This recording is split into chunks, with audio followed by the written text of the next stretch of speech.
Hi, I'm Bill Snodgrass, and in this Photoshop tutorial we're going to take a second look at the camera raw filter, because different situations call for different purposes and different uses, and the more you see it used and how it can be effective in altering a picture, the more you're going to be able to get out of the tool.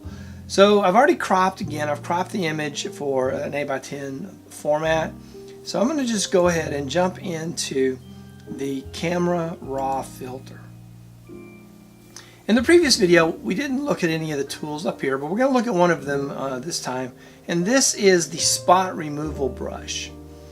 So I'm going to click on the spot removal brush, and it's going to give me a target, and it's going to allow me to change. It's like a healing brush. So what I'm going to do is I'm going to go ahead and zoom into 100%, so I'm getting the full view of what's going on.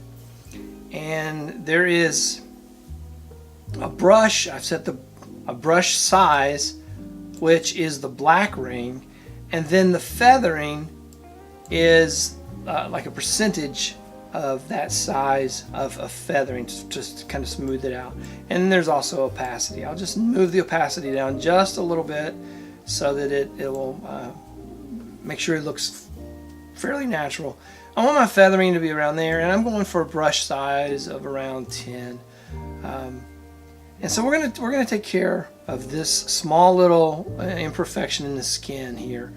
And so the way this is going to work is I'm going to click on here, and then it's going to pick a source to replace. This patch is going to replace that patch, and you can move this around to wherever you would like it to be, and whatever is inside the green ring is going to fill in over that red patch. So using some judgment, you can find a patch of skin that would look good there, place the green on that, and that's going to go right into that. So this is how the spot healing brush, and now I can move to another place, and it takes a guess and usually does a good job of guessing what you want to put where, and you can clean up imperfections relatively quickly. Very, very strong and very powerful tool. If I go back to the hourglass, and I'm going to go back now to fit into view. So I'm fitting into view, and when I feel like this is well exposed, I think it could benefit from a little more vibrance and depth and clarity to sort of bring some things in and out. So I'm going to, as is my tendency to do, I'm going to drop the blacks just to get started. I'm using tab. I'm shift tabbing backwards to other places. Bring that down to a 10, and now I think I'm ready to look and see what clarity and dehaze will do for me. So if I throw the dehaze in, it very quickly gets very saturated. I'm not so sure I want it to be quite that strong. And then clarity will add a little bit of that depth in as well. So I'll set the clarity, I think I'll go with 45, and again we're just going by taste, and I think I'm going to take that down. Let's go down to 35, and now I'm going to go to vibrance.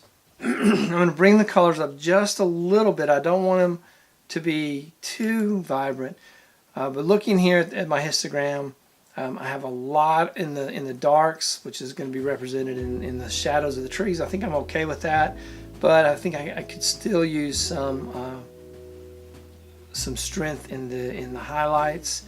So now I'm going to go into the highlight, and I will bring that up a little bit. The last thing I'm going to do on this page is I'm going to hit the saturation, just to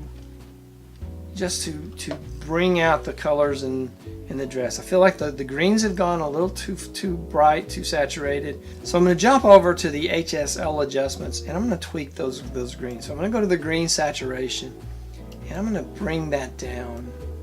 So I'm just changing the saturation of the greens. Everything else is staying fairly unchanged. And I think that just a little more off will satisfy me. Let's take a look and see what happens. A neighboring color, if I bring the yellows up, down, not seeing a lot of difference. So I think I'm just going to drop them down just a little to finish off desaturating. I'm going to go next to the sharpening tool. I usually like to sharpen just a little bit. And as I said before, if the picture doesn't have noise or color distortion in it, there's no need to bother with those. And so there's no noise particularly bothering me in this picture. So I'm going to do that. And then the last piece is the special effects. We can add the vignetting, which maybe we want to lighten it this time and kind of give it sort of that sort of a look. And maybe we don't.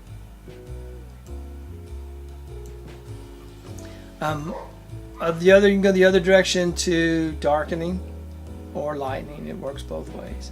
And so now we're back on the original Photoshop interface, and this is the finished product, and you can compare that to what we sent into the camera raw filter. Nice picture, but after the camera raw filter, we end up with a picture that is a lot more pleasing, a little more depth, and will print out very nicely if you wanted to make a print out of this. So there you have it, a second look at the camera raw tool and some of the features, some of the things that it can do to very quickly make your photographs highly improved. Hope you enjoyed the video. If you did, please click the like button. Consider subscribing to the channel and signing up for notifications. Leave me a comment, a question, anything like that, and let me know what you think. Thanks for watching. I'll see you in the next episode.